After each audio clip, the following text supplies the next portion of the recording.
Hello friend, જય શ્રી કૃષ્ણ. તમારું સ્વાગત છે મારી પરીસ કિચન યુટ્યુબ ચેનલમાં. તો આજે આપણે બનાવી લઈશું ટેસ્ટી કેરીની ગોટલીનો મુખવાસ. મિત્રો, તમે મારી ચેનલને સબસ્ક્રાઈબ ન કરી હોય તો પ્લીઝ તમે સબસ્ક્રાઈબ કરો, લાઈક કરો અને તમારા મિત્રો અને તમારા પરિવાર સાથે વધારે શેર કરો. તમે સબસ્ક્રાઈબ કરશો તો તમને એક રોજ નવો વિડીયો જોવા મળશે અને તમારી ચેનલમાં રોજ એક નવો વિડીયો આવશે.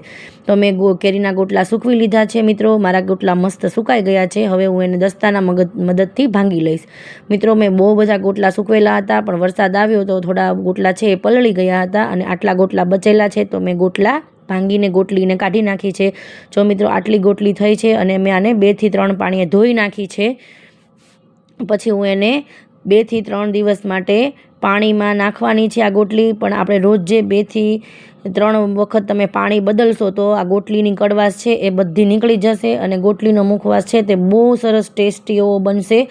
3 દિવસ તમે રાખશો તો બહુ સરસ બધું કડવું પાણી નીકળી જશે. મારે પહેલી વખતે બહુ કાળું પાણી નીકળેલું હતું. આ છેલ્લી વારનું પાણી છે તો પણ આટલું પીળા જેવું છે. તો પહેલી, બીજી, ત્રીજી વખત તો બહુ બધું કાળું પાણી નીકળ્યું હતું અને એકદમ કડવાશ નીકળી ગઈ છે મારી ગોટલીમાંથી. હવે બધું જ પાણી કાઢી અને નિતારીને હવે મેં આને કુકરમાં લઈ લીધી છે બધી ગોટલી.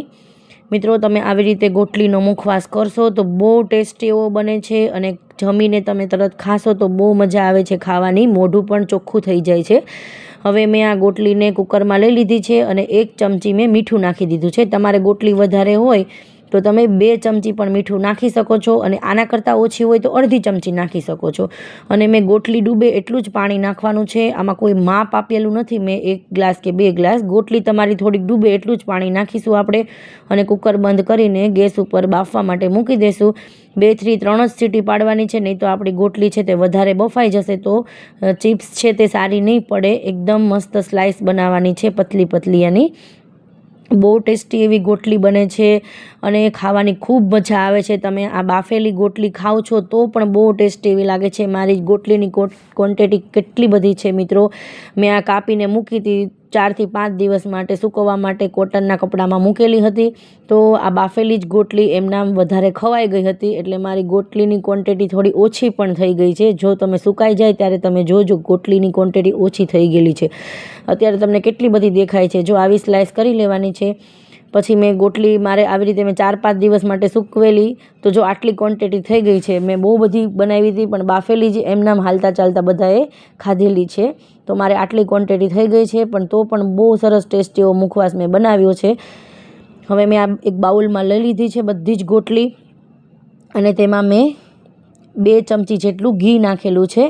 તમે આમાં તેલ પણ એડ કરી શકો છો પણ મેં ઘીમાં શેકી છે. ઘીમાં ટેસ્ટ બહુ સરસ આવે છે. તમે એક વખત જરૂર ટ્રાય કરજો.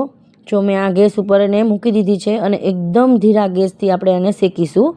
એકદમ ધીરો ગેસ રાખવાનો છે, નહીં તો આપણી ગોટલી છે તે કાળી થઈ જશે તો ખાવામાં કડવી લાગે છે, કડવાશ લાગે છે તો ખાવાની મજા નથી આવતી. તમે એકદમ ધીરા ગેસ ઉપર આ ગોટલીનો મુખવાસ એકદમ મસ્ત તૈયાર કરજો. બહુ ટેસ્ટી એવો લાગે છે. તમે એક વખત ખાશો તો તમને દર વખતે એવું થશે કે મારે ગોટલા ફેંકી નથી દેવા, બધા જ ગોટલા સૂકવી અને આવો મુખવાસ બનાવી અને પરિવાર સાથે ખાઈને મજા કરવી છે. તો જો મેં ગોટલી શેકી નાખી છે. તમને એવું લાગે છે બહુ કાળી થઈ જાય છે અને નીચે બળી જાય છે તો તમે નીચે આવી રીતે લોઢીનો ઉપયોગ કરીને પણ તમે ગોટલીને શેકી શકો છો. તો તમારી ગોટલી બિલકુલ દાઝશે નહીં અને એકદમ કાળી પણ નહીં થાય. આવી બ્રાઉન કલરની તમારી ગોટલી શેકાઈને તૈયાર થઈ જશે. જો મારી ગોટલી એકદમ મસ્તીની શેકાઈ ગઈ છે. તમે એક વખત જરૂર ટ્રાય કરજો આ ગોટલીનો મુખવાસ.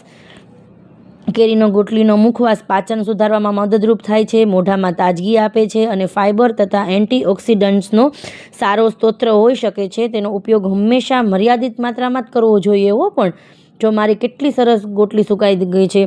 તમે હંમેશા તેનો ઉપયોગ મર્યાદિત માત્રામાં કરશો તો જ તમને એ ગણ કરશે, નહીં તો તમને ડાયરિયા, લૂઝ મોશન પણ થઈ શકે છે. કેમ કે સંચળ પાવડર આપણે આમાં નાખેલો છે. મેં આમાં અડધી ચમચી જેટલો સંચળ પાવડર નાખેલો હતો. તમારે જેટલી ખારો કરવો હોય એટલી તમે નાખી શકો છો, પણ વધારે ખારો કરેલો ભાવતો નથી આપણને, એટલે મીડિયમ જ તમારે નાખવાનો છે. મેં અડધી ચમચી જેટલો નાખેલો હતો. પછી ચાખીને મેં થોડોક નાખેલો છે વધારે. જો હવે આવી રીતે મેં સંચળ પાવડર નાખી દીધો છે અને બધું જ મિક્સ કરી દીધું છે મિત્રો. અને તમે બહુ ક્વોન્ટિટીમાં ખાશો તો તમને સાચું કહું છું બહુ એટલે બહુ નડે છે અને આ તમને મોઢામાં છાલા પણ પડી જાય છે આનાથી, અને તમને લૂઝ મોશન થવાની પણ શક્યતા રહે છે. એટલે બધી વસ્તુ માપની જ તમારે ખાવાની છે. આ ગોટલીનો મુખવાસ આપણો તૈયાર થઈ ગયો છે મિત્રો. બહુ ટેસ્ટી એવો ગોટલીનો મુખવાસ બન્યો હતો. તમે મારી ચેનલને લાઇક કરો, શેર કરો અને સબસ્ક્રાઈબ કરવાનું તમે ભૂલતા જ નહીં. તમે સબસ્ક્રાઈબ કરશો તો તમને અમને આવી જ નવી રેસીપી લાવવાની પ્રેરણા મળે છે અને અમને બહુ સારું વિડીયો બનાવવાનું ગમે છે. તમે સબસ્ક્રાઈબ કરો છો, લાઇક કરો છો અને તમારા મિત્રોને અને તમારા પરિવાર સાથે શેર કરજો, સબસ્ક્રાઈબ કરજો અને લાઇક કરવાનું તમે પ્લીઝ તમે નહીં ભૂલતા. Bye bye.